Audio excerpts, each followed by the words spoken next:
This is the Kia EV5. I'm going to tell you why it is the most important electric vehicle in Australia right now.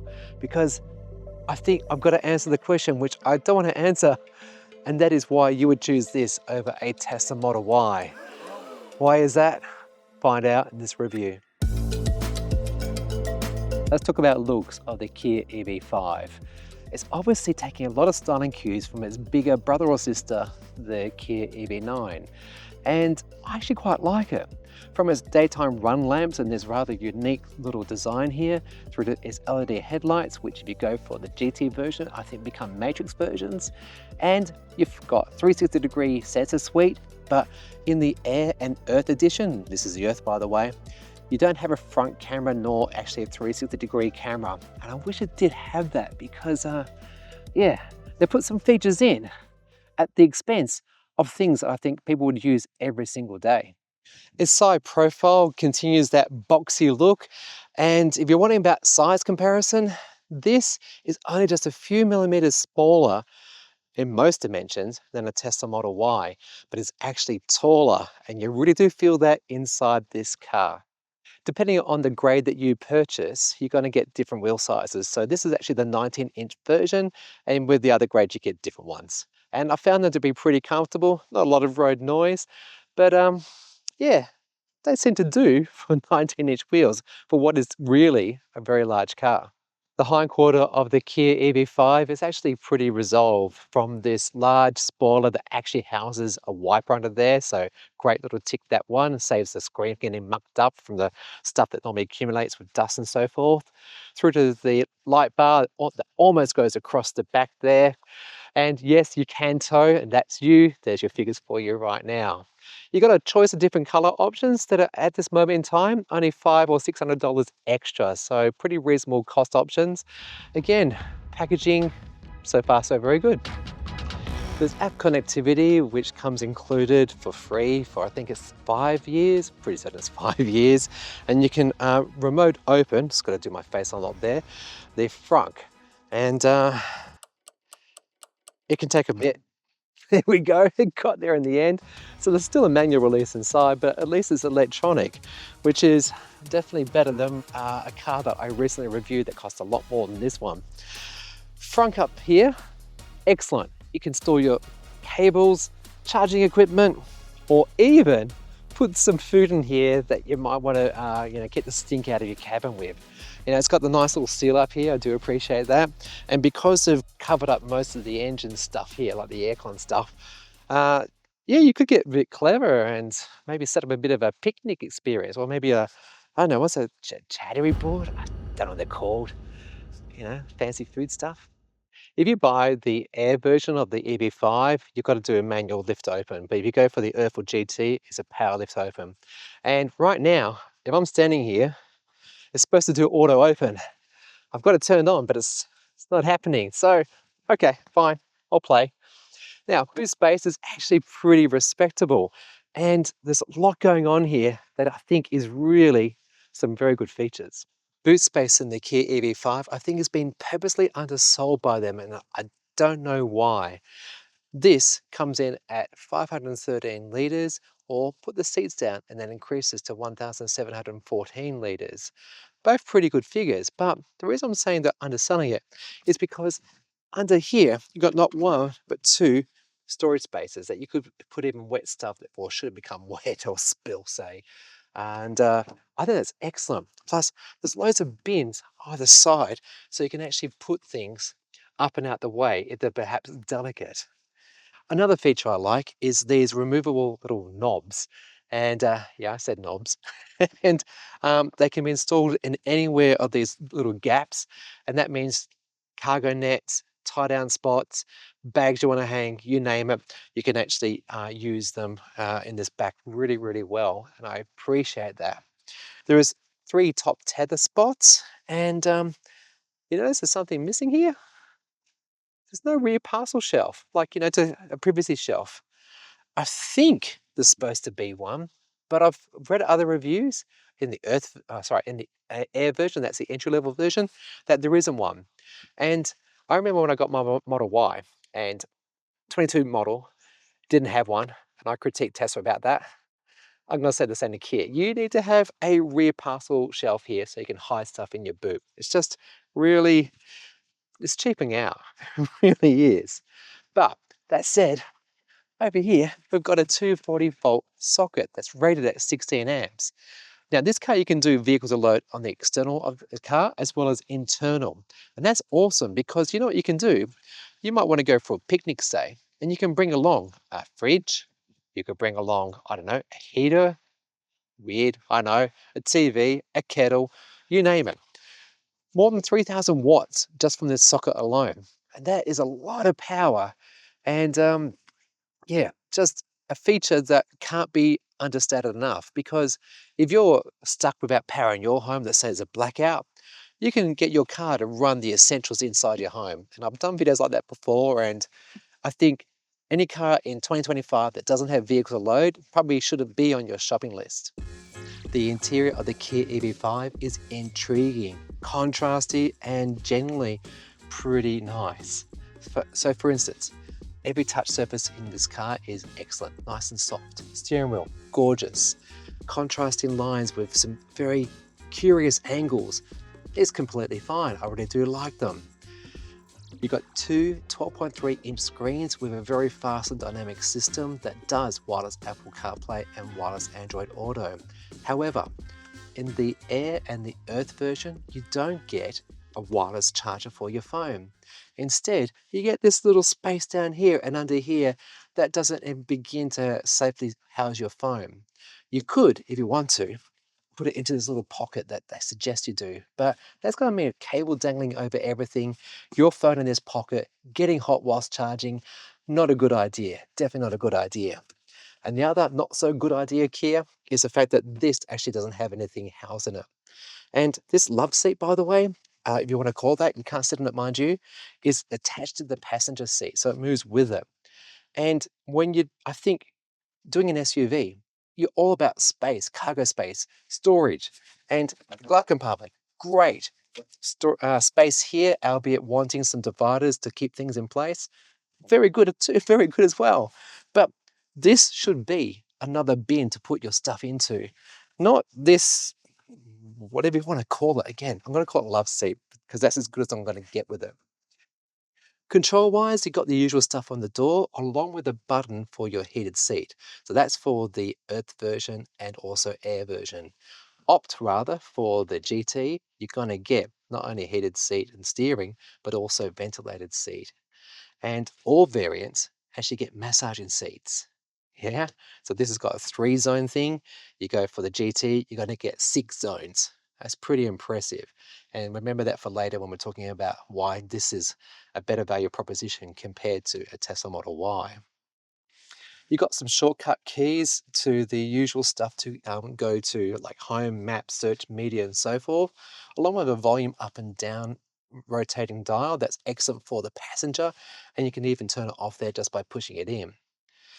Your HVAC control is done with temperature up and down for the dual zone system through these knobs, along with changing your mode, fan, and you can even do it on this 5-inch screen here, so choice is yours. Beneath that, you got 2 out of your 4 USB-C sockets, along with a 12-volt socket that runs at 180 watts, so that's actually very powerful indeed. One final issue I think I got with this car is its cup holders. There's 8 of them, that's great, but most are actually pretty small. It can only accept up to 500 mils, like bottles. So these at the front are as big and as good as it gets, and I do wish that they were bigger in most everywhere in this car. You've got some shortcut buttons for hill descent, auto hold, parking sensors on and off, as well as camera on and off. But here's the thing, right? The camera in this car is only for the rear and it's missing from the front and also the 360-degree sweep. So I would suggest for the Earth and Air versions, get rid of the massage. I would rather have, because you park all the time, a 360-degree camera suite instead of the massage function. So I think all in all, great interior, everything well built, solid, well thought out, a sensible mix of some touch surfaces, some mostly controls through your settings here, and yeah, I think it's a great car. I think Kia has purposely given a smaller boot to give more space here because as you can see with my knees, it's like space for days. Foot room, heaps of space. Headroom, heaps of space. Shoulder room, heaps. You get the idea. You get the idea. It is really generously proportioned. I like the seat back pocket thing you got. You got the USB-C charger, inbuilt vents for the B pillars, and a little cubby hole down here, which if you go for the GT version is both heated and or cooled depending on what you're doing with your aircon. So that's great, especially if you want to do a bit of glamping, you know, with that fridge that you're going to bring on those awesome holidays.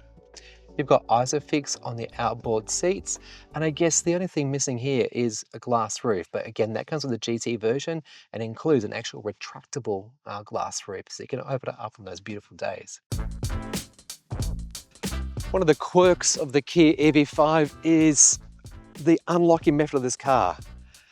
You'd think with the mirror doing that, you're going, okay, Chris, the car's unlocked, jump in. But no, no. It's basically just saying, hey, I know you're there. Awesome.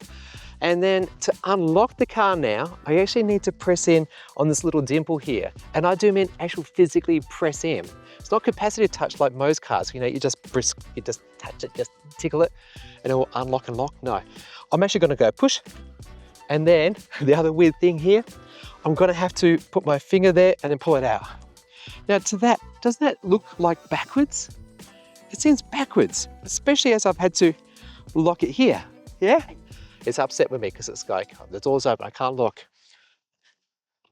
Why? Why Kia? Anyway, go for the GT version. It's got walk up, unlock, the handles come out, it's lovely. And I believe you have walk away lock. So again, go for the GT version. Charging the Kia EV5 is pretty stock standard. If maybe a bit wanting on AC that is slower charging that you might do at home, say, you can go up to 11 kilowatts on 3-phase power. That's going to give you a recharge time from absolute empty to absolute full of this, okay? But take it to a DC fast charger and it only goes to 140 kilowatts, which is a bit disappointing, especially if you know that Kia's other cars like the EV6 and the EV9, they've got this 800 volt architecture system. And that means a lot of electrons can go in super fast and you go from 10 to 80% in just 18 minutes. This has got a 400 volt system. So 140 kilowatts is a little below the average we expect these days. I'd like to see 150, maybe 175, at least to match a Model Y. But yeah, I don't know. I'm conflicted about that. I seldom ever do rapid charging, but if that's going to be you, I think you're going to be spending a bit more time charging compared to, like, I don't know, Model Y. Driving the Kia EV5, it's actually pretty nice. They've tuned this car for Australian roads, so I'm finding suspension, ride, bumps, noise, all that sort of stuff is actually pretty good, well suited to our conditions. I gotta say though, if you're looking for a sporty drive, the suspension is a bit soft, a little bit wallowy, but for the most part, as you know, I always say it, Australian roads are so damn bad that it's actually really welcome, and compared to my Tesla Model Y, I love it. It's actually a really delightful ride. If anything, a little floaty, just a little bit. Probably staying that make it sound bad, but that's actually a good thing. The driving position is excellent. This seat is very, very supportive and well bolstered. Does a very basic massage function. It's heated too, and you've got with your steering wheel tilt as well as telescopic in and out.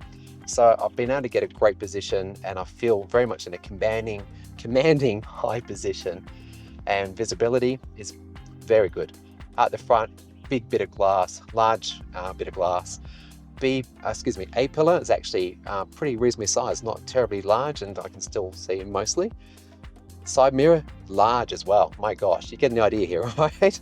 Along with the side, and out the back, the view's pretty good. I can actually see really well, and everything I think is set up beautifully for the driving experience of this car. In terms of power on this long-range dual-motor version, it's got 230 kilowatts of power and 480 newton meters of torque. Now, When I first got in the car, I actually first, admission time, I forgot it was the longer range dual motor version. And I thought it was a front wheel drive car because I was getting some understeer when I was going through some brisker corners, shall we say. And I, I was like, why am I getting understeer? Well, understeer so much where I was not expecting it because, most electric cars, especially the previous ones that Kia have made, have been rear wheel drive. So I was really, really surprised to learn that first up, the platform this car is built on is actually a brand new one, and it misses out on the 800-volt architecture, more on that later. But also, it's if you get the single motor version, the entry level version, it's a front wheel drive car. And what got me really confused then was I go, oh, hang on a second, this car is actually dual motor and it's getting understeer. So what's that about? And it turns out it's because the front motor is actually more powerful than the rear one. And I think that decision might not be the right decision. I don't know. It doesn't behave around corners like I'm used to. I think as an owner, you'll get used to it. And as I mentioned at the start of this section about how the suspension, ride and handling is very SUV-like, very floaty, very comfortable, you're not going to be doing spirited corners, are you? You're not going to be throwing around doing fast speeds and getting yourself into a lot of trouble because it understeers. No, it's perfectly fine, but it is something to be aware of. And fundamentally, what do you want in a car? You want great ride and handling, tick. You want something that if you point it, it's going to actually go, pretty much a tick. Okay, so there's that little differentiation there.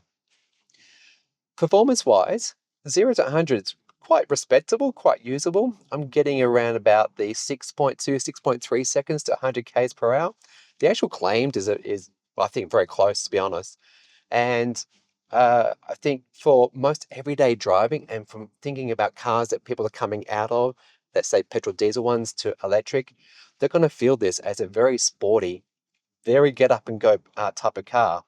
And if I was to push this car right now, which I won't because I'm going around a bend, um, I guarantee you it gets up and goes pretty fast-ish. Like there's a little bit of a smooth on point, then it gives a lot, and then it backs off. And I think that's just around some energy management, just so it's not chewing through a lot of the battery unnecessarily.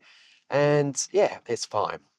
Now, next thing, as per usual, Kia have iPedal mode, which I love. One pedal driving is awesome.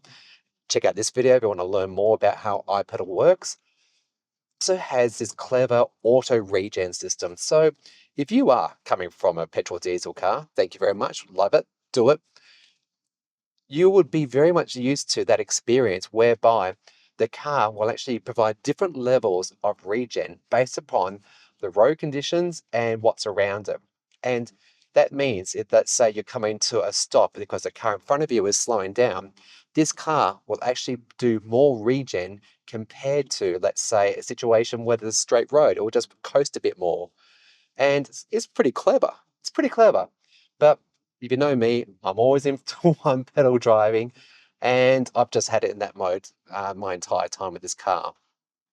Accelerator and brake feel are very predictable and excellent. I'm feeling that I can actually really attenuate both the get up and go and the stopping of this car through the feel of the brake and the accelerator, and that's a good thing.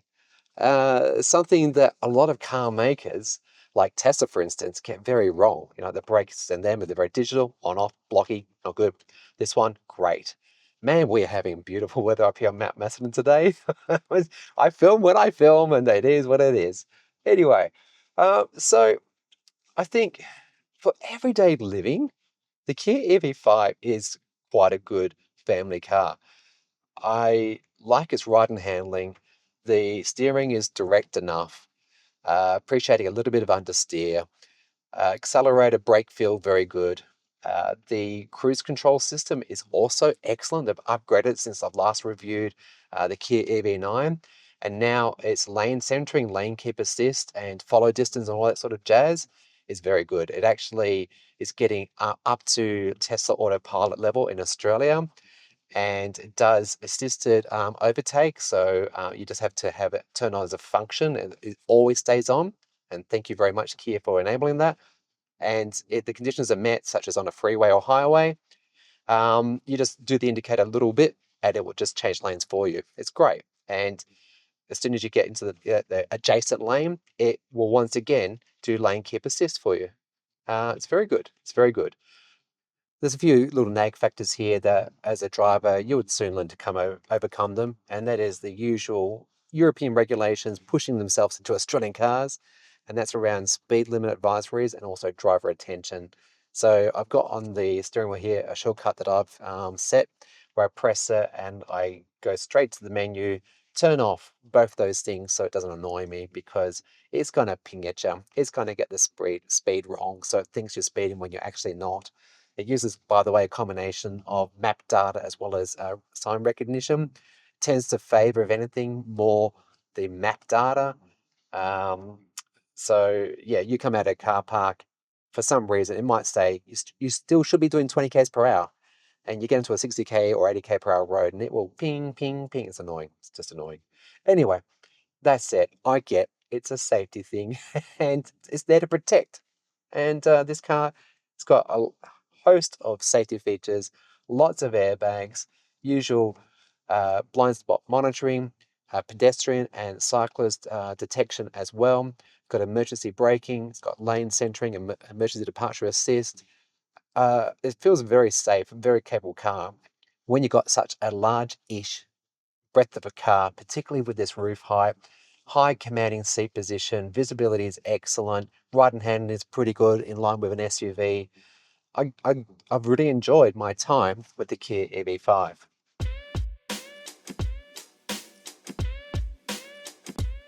The Kia EV5 features a lithium iron phosphate battery. The standard range has a 64.2 kilowatt hour battery pack. Go for the long range, and that increases to 88.1 kilowatt hours per 100 k's. Rated range is either 400 to 555 kilometers of range on the WLTP cycle. However, in the week that I spend with them, and the experience of other owners, is that it's very thirsty, coming in between 19 to 21 kilowatt hours per 100 k's. That's going to mean a range of realistically of 460 down to as low as 360 kilometers, depending on your battery size. So that's a little bit disappointing, but I think if you were used to it, you would learn to live with it. And before I wrap up, the Kia EV5 comes with a 7-year unlimited kilometer warranty for everything. That includes your high voltage battery, the car, everything like that. So excellent warranty, and overall an excellent product, a really good car. I've enjoyed my time with it, and that brings us to the value equation and why reluctantly I have to compare it to the Tesla Model Y. So if you go for the Air version, base model, standard range with that 63 kilowattage hour battery, you're looking at $57,000 drive away, okay? That's going to give you the same range as the new Tesla Model Y that's going to cost you $67,000. Just think about that. Sure, hasn't got as many features as the new Tesla Model Y in the entry-level model, but let's bump it up. Go for the dual motor, long range model, and this has got vehicle to load that Tesla doesn't have. And if you're the sort of person who likes the weekends and getting out and about and just having some off-grid fun, or maybe backing up your home supply, this is definitely a car to buy. It really is. Very good value. I do wish, however, that they put the 360-degree camera suite in instead of the massage function on the chair. All right, but realistically, this actually also has lane change assist and a very good autopilot equivalent system. And to be able to have that in a Tesla, you've got to shell up another $5,000+ to get EAP. And now you're talking the Kia EV5 GT price. And that's where this one surpasses the Model Y. You get that vehicle to load, massage seat improved audio system, 360-degree camera suite, and a heck of a lot more. And so you've got to ask yourself, all right, what do I want?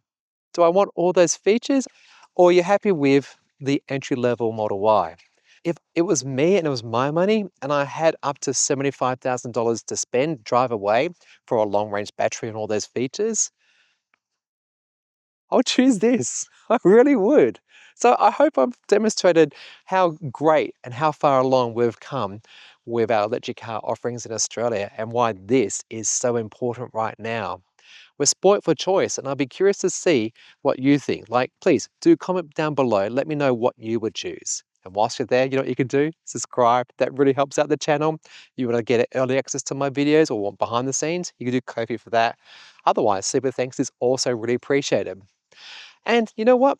If you want to see this review about, well, not review, this story about regen braking and whether or not it's actually any good compared to normal brakes, yeah, check it out because it's a pretty surprising result. And yeah, an awkward result at that. Anyway, thanks for watching, really appreciate it, and you take care.